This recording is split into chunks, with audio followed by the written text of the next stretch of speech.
सभी को नमस्ते, वंदे मातरम। एक आप हम सब जानते हैं, एक सांसद है असदुद्दीन ओवैसी, AIMIM पार्टी का। इस 18वीं लोकसभा में वो अपनी पार्टी का इकलौता सांसद है और पिछले कई टर्म से वो लगातार हैदराबाद से जीतता आ रहा है। उसके जीतने के कारण अलग हैं, आज हम उसकी चर्चा नहीं करेंगे। हम चर्चा करेंगे कि वो अकेला ओवैसी भी 240 पर भारी है।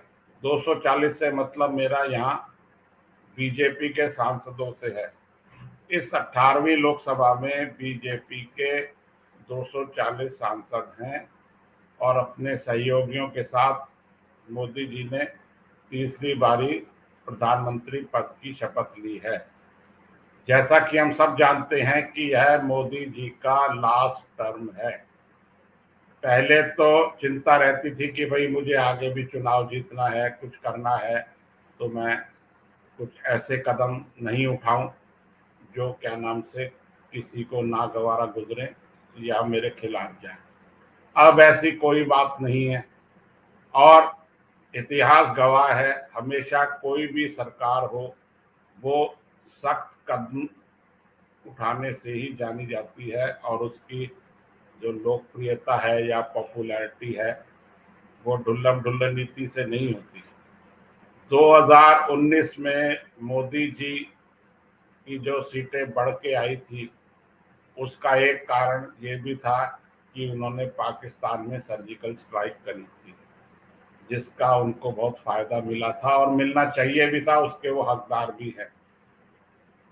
लेकिन मैं इसमें एक बात और जोड़ना चाहूंगा कि जब मोदी जी को 2013 में बीजेपी का प्रधानमंत्री पद का दावेदार आधिकारिक रूप से घोषित किया गया और उसके बाद एक मोदी लहर चली पूरे देश में और 40 साल बाद बहुमत आया था 282 सीटें लोकसभा में बीजेपी को। उसमें उनकी हिंदूवादी छवि का बहुत बड़ा हाथ था।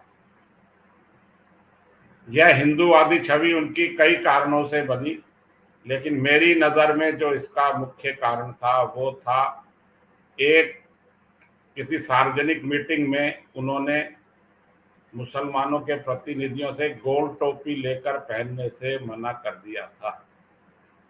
ऐसा मेरा मानना है कि ये एक बहुत बड़ा संदेश उन्होंने दिया था जिसका उनको लाभ भी आने वाले चुनावों में मिला। अब इस बार 18वीं लोकसभा में शपथ लेते हुए ओवैसी ने कहा जय फिलिस्तीन, और भी बहुत कुछ कहा, लेकिन हम यहाँ चर्चा कर रहे हैं जय फिलिस्तीन। मैं इस ओवैसी की बात के जय शब्द का तो स्वागत करता हूँ। आज से पहले कभी भी ओवैसी नहीं कहते थे कि मैं जय शब्द बोलूंगा। वो कहते थे कि मैं खुदा के आगे किसी की जय नहीं बोल सकता, किसी के आगे नहीं झुक सकता। तो उन्होंने एक ये बात तो बता दिया है कि वो जय शब्द बोल सकते हैं, किसी के आगे झुक सकते हैं, किसी के समर्थन में झुक सकते हैं। और इस बारी उन्होंने बताया कि वो फिलिस्तीन के समर्थन में हैं और फिलिस्तीन की जय बोल सकते हैं। जब वो फिलिस्तीन की जय बोल सकते हैं तो वो भारत की भी जय बोल सकते हैं। भारत माता मत बोलो, आप भारत की जय तो बोलो। अब उसके बाद क्या है, पूरे मीडिया में, सोशल मीडिया में हंगामा हो रहा है कि मोदी जी की सदस्यता रद्द की जाए। विष्णु शंकर जैन और उनके पूज्य पिता हरिशंकर जैन जी ने राष्ट्रपति को चिट्ठी भी लिखी है कि उनकी सदस्यता लोकसभा से रद्द की जाए। कानूनों का हवाला उन्होंने दिया है, तो मैं उस डिटेल में नहीं जा रहा हूँ।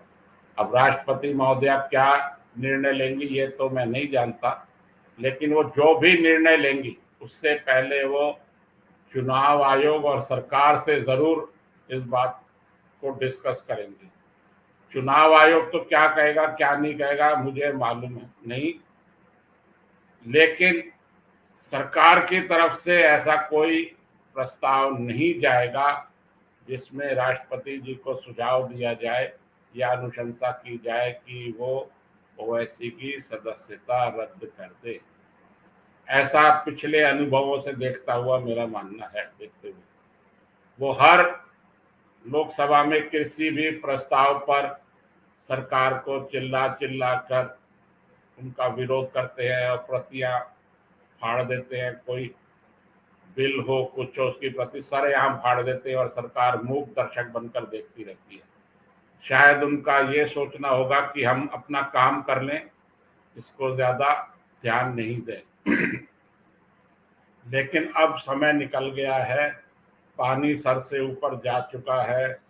सरकार ने देख लिया है कि इस चुनाव के 2024 के नतीजों में कि वोटिंग का पैटर्न किसका क्या है, और अभी आने वाले सालों में यही चलने वाला है, ऐसी संभावना है।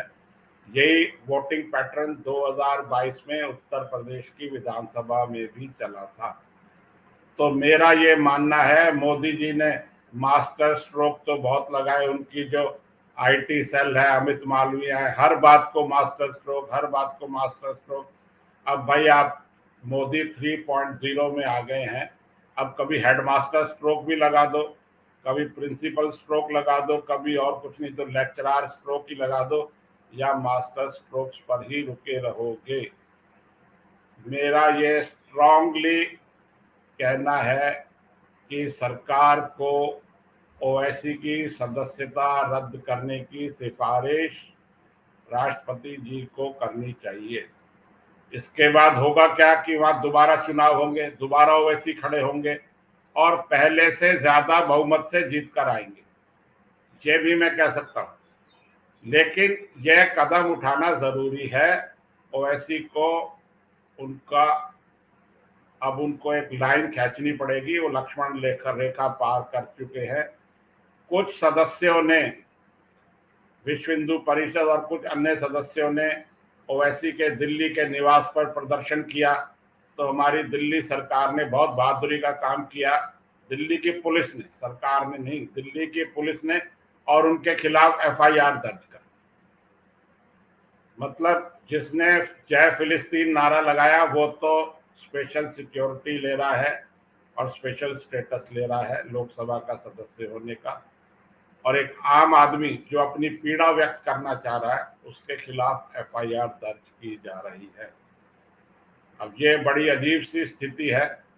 इसका क्या समाधान हो? एक ही समाधान है कि ओवैसी की सदस्यता रद्द की जाए। सब पे बीजेपी ने अंकुश लगा रखा है, किसी को बोलने नहीं दे रहे हैं। सरकार की तरफ से कोई आधिकारिक बयान नहीं आया है। हमारे आपके जैसे सब यूट्यूबर और आम आदमी चिल्ला रहे हैं, अपनी पीड़ा व्यक्त कर रहे हैं, और ऐसा लग रहा है कि सरकार की कानों पर जूं नहीं रेंग रही है। अगर उनके कानों पर जूं रेंग रही है और उन्हें कुछ खुजली हो रही है तो उन्हें प्रदर्शित करना चाहिए। इस तरह अब ये चुप बैठकर और ये मौन रहकर और हेडमास्टर स्ट्रोक और मास्टर स्ट्रोक का समय भी अब जा चुका है। मेरा ये कहना है कि जल्द से जल्द सरकार को यह दिखाना चाहिए कि उनकी रीढ़ की हड्डी टूटी नहीं है, उनकी रीढ़ की हड्डी बरकरार है। और कुछ नहीं तो वो कम से कम साक्षी महाराज, विश्व हिंदू परिषद, विनय कटारिया, इन सबको तो छूट दे सकते हैं। वो खुद भी इनसे निपट सकते हैं, रोजाना बयान देकर और उनको काउंटर करके। उनको भी लगाम लगा रखी है, सब बोलने से मना कर रखा है, और पता नहीं क्या चाह रहे हैं। सबका साथ, सबका विकास, सबका प्रयास का तो हम परिणाम देख ही चुके हैं। अब सरकार को यह नीति अपनानी चाहिए, जिसका साथ उसी का विकास। मेरी आप इन बातों पे गौर करना और सोचना।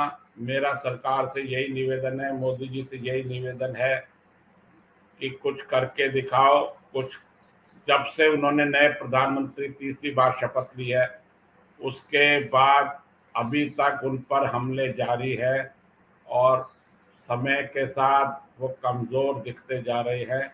उन्होंने ऐसा कोई भी कदम नहीं उठाया है कि जिससे वो लगे कि सरकार का इकबाल बुलंद है।